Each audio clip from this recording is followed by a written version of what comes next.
कृष्ण और किसान की आस्था। गांव नंदपुर हरे भरे खेतों और शुद्ध वातावरण से भरपूर था। यहाँ के लोग मेहनती थे और अपने खेतों से जीवन यापन करते थे। इसी गांव में एक साधारण किसान धनराज रहता था। धनराज के पास ज्यादा जमीन नहीं थी, लेकिन वह ईमानदारी और परिश्रम से अपने परिवार का पालन पोषण करता था। उसकी सबसे बड़ी पूंजी थी उसकी आस्था। वह भगवान कृष्ण का अनन्य भक्त था और हर परिस्थिति में उन पर भरोसा रखता था।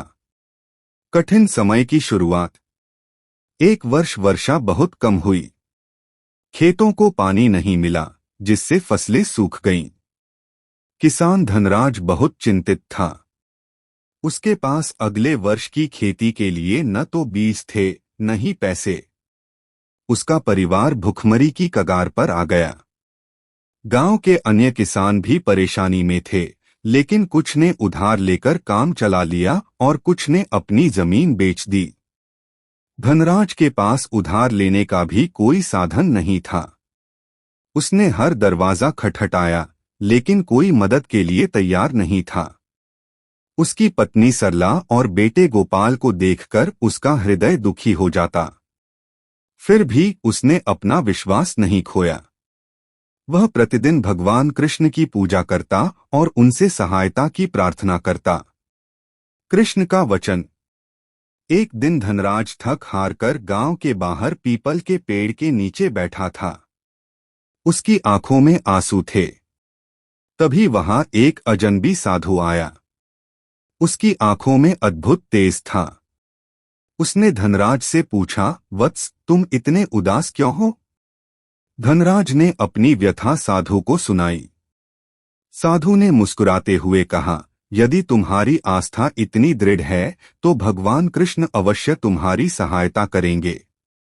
मैं एक यंत्र जानता हूं जिससे तुम्हारी समस्या हल हो सकती है। तुम कल सूर्योदय से पहले इस वृक्ष के नीचे आओ, तुम्हें तुम्हारे प्रश्न का उत्तर मिल जाएगा। धनराज को साधु की बातों पर भरोसा हो गया। अगले दिन सूरज उगने से पहले ही वह वहां पहुंच गया।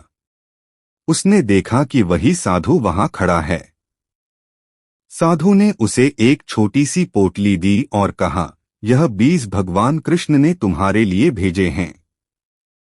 इन्हें अपने खेत में बो दो और परिणाम की प्रतीक्षा करो। धनराज ने श्रद्धा से पोटली ली और साधु के चरण छूकर अपने खेत पर चला गया। उसने पूरे विश्वास से बीज बो दिए और भगवान कृष्ण से प्रार्थना की। चमत्कार की फसल। कुछ ही दिनों में बीज अंकुरित हो गए। धीरे धीरे पौधे बड़े होने लगे और देखते ही देखते खेत लहलहाने लगा। यह देखकर गांव वाले आश्चर्यचकित रह गए। जहां बाकी खेत सूखे पड़े थे, वहीं धनराज का खेत हरा भरा हो गया था। लोग उसके खेत को देखने आने लगे। कुछ महीनों में फसल तैयार हो गई और यह फसल इतनी अधिक हुई कि धनराज की वर्षों की समस्या हल हो गई। उसने अनाज बेचकर कुछ पैसे जमा किए और अगले वर्ष की खेती के लिए भी अनाज बचा लिया। धनराज ने सबसे पहले भगवान कृष्ण के मंदिर जाकर धन्यवाद दिया। वह फिर से उस पीपल के पेड़ के पास गया, लेकिन वहां साधु कहीं नहीं था। तभी उसे एहसास हुआ कि वही भगवान कृष्ण थे जो साधु के वेश में आए थे। उसकी आंखों में आंसू आ गए, पर ये आंसू कृतज्ञता के थे। आस्था की शक्ति। गांव वालों को भी इस चमत्कार के बारे में पता चला और वे धनराज से इस रहस्य को पूछने लगे। धनराज ने कहा, यह केवल भगवान कृष्ण की कृपा और आस्था की शक्ति है। जब हम पूरी श्रद्धा से उन्हें याद करते हैं तो वे स्वयं हमारी सहायता करने आते हैं।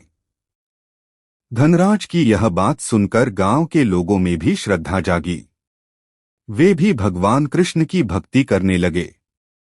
धीरे धीरे गांव की स्थिति भी सुधर गई और सभी किसानों के जीवन में खुशहाली आ गई। निष्कर्ष। यह कहानी हमें सिखाती है कि सच्ची आस्था और दृढ़ विश्वास हमें कठिनाइयों से बाहर निकाल सकते हैं। जब हम अपने आराध्य पर पूरी तरह से भरोसा रखते हैं तो वे हमारी सहायता करने अवश्य आते हैं। भगवान कृष्ण की कृपा और भक्त की श्रद्धा का यह सुंदर प्रसंग हमें हमेशा यह याद दिलाता रहेगा कि असली संपत्ति धन नहीं बल्कि विश्वास और भक्ति होती। दोस्तों, ये कहानी कैसी लगी? अच्छी लगी हो तो लाइक, सब्सक्राइब और शेयर करना मत भूलना।